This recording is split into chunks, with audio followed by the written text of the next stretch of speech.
شیطان بندے کو بھٹکاتا ہے کہ تو لوزر ہے، یو آر اے لوزر، تو نماز بھی پڑھ رہا ہے، گناہ بھی کر رہا ہے، تو نماز چھوڑ دے۔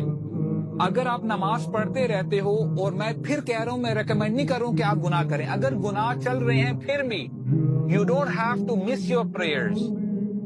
اور نماز کے بارے میں تو ہم ملٹیپل سیشنز کر سکتے ہیں، لیکن ایک حدیث میں آپ کے سامنے رکھتا ہوں کہ نماز کتنی بڑی بات ہے۔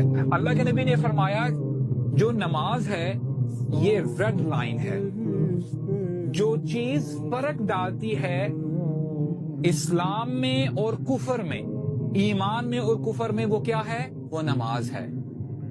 جب یہ پردہ آپ ہٹا دو گے، نماز نہیں پڑھو گے، then there is no difference between a believer and a disbeliever، وہ بندہ پھر مومن نہیں رہتا۔ Is that important؟ تو سب سے پہلا کام کیا کرنا ہے؟ بندے نے نمازیں پڑھنی ہے، نماز میں آپ نے استقامت دکھانی ہے۔